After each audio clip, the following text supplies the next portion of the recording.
నూలులో శతాబ్దాల గౌరవం, పట్టు పరంపరకు ప్రతీక, సంప్రదాయానికి శాశ్వత చిరునామా సఖీ. ఈ సంవత్సరం మిథున రాశి వారికి ఏ విధంగా ఉండబోతోంది గురువు? మిథున రాశి అనగానే మనకి మృగశిర 3-4 పాదాలు, ఆరుద్ర 1, 2, 3, 4 పాదాలు, పునరోసు 1, 2, 3 పాదాలు. ఈ నక్షత్రాల సమూహం అంతా మనకి మిథున రాశిలోకి వస్తుంది. మిథున రాశి అధిపతి బుధుడు అయ్యాడనమాట. బుధుడు అంటేనే క్రియేటివిటీ, ఇంటెలిజెన్స్, లాజిక్, తెలివితేటలు, జ్ఞాపక శక్తి, అలాగే ఫ్రెండ్స్ ఎక్కువగా ఉండడం. ఎందుకంటే బుధుడు ఫ్రెండ్స్కి కారకుడు. సో ఫ్రెండ్స్ నుంచి హెల్ప్ కూడా ఉండడం. అలాగే బుధుడు మెయిన్గా ఏంటంటే నేచర్ అండి. ఎందుకంటే బుధుడు గ్రీన్ అనమాట కలర్ యాక్చువల్గా వచ్చేసి. సో నేచర్ కూడా గ్రీన్ కలర్లో ఉంటుంది. సో వీళ్ళు నేచర్లో మమైకమైపోయి ఉంటారు. సో వాళ్ళకి తెలుసు ఎవరితో ఎలా మాట్లాడాలి. మెయిన్గా ఏంటంటే ఏ మనిషికైనా లౌక్యం తెలిసి ఉండాలని. లౌక్యం తెలియక చాలామంది వెనకపడిపోయి ఉంటారు, చాలామంది లాస్ అవుతూ ఉంటారు. ఏం టైంలో ఏం మాట్లాడాలో తెలియదు. సో లౌక్యం బాగా తెలిసిన వ్యక్తి వచ్చేసి మనకి మిథున రాశి కింద వస్తారు. సో మిథున రాశి మటుకు చాలా బాగుందని చెప్పాలి. ఎందుకంటే ముఖ్యంగా మనకి దశమ స్థానంలో శని ఉన్నాడు. అంటే దశమ అంత బాగాలేకపోయినా కూడా గురువు స్థానంలో మీనంలో ఉన్నాడు కాబట్టి చాలా మేలు చేస్తాడు. అలాగే గురువు ఏమో ఇప్పుడు మనకి కర్కాటక రాశిలోకి 2 జూన్ నుంచి వస్తున్నాడు. సో గురుబలం 100% పరిపూర్ణంగా రాబోతోంది. సో గురువు ఉచ్చలో ఉంటాడు కాబట్టి అనుకున్న పనులన్నీ చేయిస్తాడండి. సో శ్రమ, కాలం, ధనం వ్యర్థం కాకుండా ఉండడం, అవసరానికి డబ్బులు సమకూరడం, రావాల్సిన బాకీలు వసూలవడం. సో అలాగే మధ్యవర్తిత్వం వహించవచ్చు, షూరిటీస్ పెట్టవచ్చును.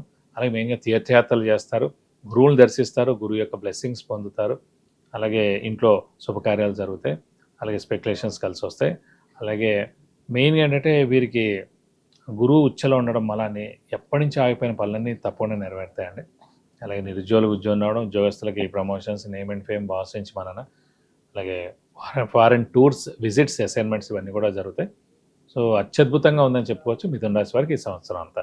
ఓకే, మరి ఈ సంవత్సరం మిథున రాశి వారికి వివాహం సంబంధించిన ఏమైనా విశేషాలు తెలియజేస్తారా? అంటే మెయిన్గా మనం ఒకటే గుర్తుపెట్టుకోవాలండి. సుమన్ టీవీ ప్రేక్షకులకు ఒకటే చెప్పబోతున్నాను. గురువు 2, 5, 7, 9, 11 స్థానాల్లో ఉన్నప్పుడు సంవత్సరం కాలం పాటు అంతా అక్కడ ఉంటారు కాబట్టి వివాహం కాని వారు వివాహం అవుతుంది, సంతానం లేని వారికి సంతానం కలుగుతుంది, నిరుద్యోగులకు ఉద్యోగం వస్తుంది, ఉద్యోగస్తులు ప్రమోషన్స్ వస్తాయి, నేమ్ అండ్ ఫేమ్, బాస్ నుంచి మనన, అలాగే స్పెక్యులేషన్స్ కలిసి రావడం, వ్యాపారస్తులకు అత్యద్భుతంగా ఉండడం, అలాగే మెయిన్గా ఏంటంటే ఫారెన్ టూర్ విజిట్స్, అసైన్మెంట్స్ రావడం, ఇవన్నీ గృహ వాహనం ఇవన్నీ కూడా మన రాశి నుంచి 2, 5, 7, 9, 11 స్థానాల్లో గురువు ఉన్నప్పుడు ఆ సంవత్సరం కాలం పాటు ఉన్నప్పుడు ఖచ్చితంగా జరుగుతాయి. ఇప్పుడు మిథున రాశి వారికి ఖచ్చితంగా జరుగుతుంది. ఎందుకంటే ద్వితీయ స్థానం అంటే కుటుంబ స్థానం, నేత్రస్థానం, వాక్ స్థానం, ధనస్థానం. సో ధనానికి ఏ ఇబ్బంది ఉండదు, వాక్కే ప్రాబ్లం ఉండదు.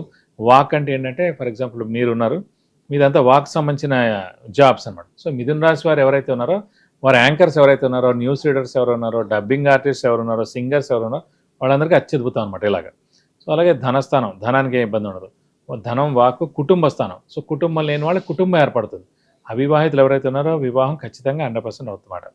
సో అలాగే నేత్రస్థానం, నేత్రం అంటే కళ్ళు, అంటే ఆరోగ్యం అనమాట. సో ఆరోగ్యం కూడా చాలా బాగుంటుంది చెప్పుకోవచ్చు. ఓకే, అయితే చివరిగా ఈ రాశి వారికి ఎలాంటి పరిహారాలు చేస్తే ఇంకా మంచి జరుగుతుంది?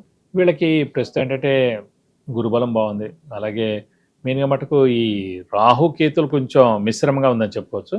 సో వీలైతే కనుక అమ్మవారిని ఎక్కువగా ఆరాధిస్తే చాలా మంచిది. ప్రతిరోజు అమ్మవారి స్తోత్రం చదువుకోవడం, వీలైతే ప్రతి శుక్రవారం అమ్మవారి టెంపుల్కి వెళ్ళి 40 ప్రదక్షిణాలు చేయడం, ఎప్పుడైనా వీలైతే అమ్మవారికి అభిషేకంగా అర్చన కానీ చేయించుకుంటే కనుక మీకు అన్ని విధాలా మంచి చేకూరుతుంది.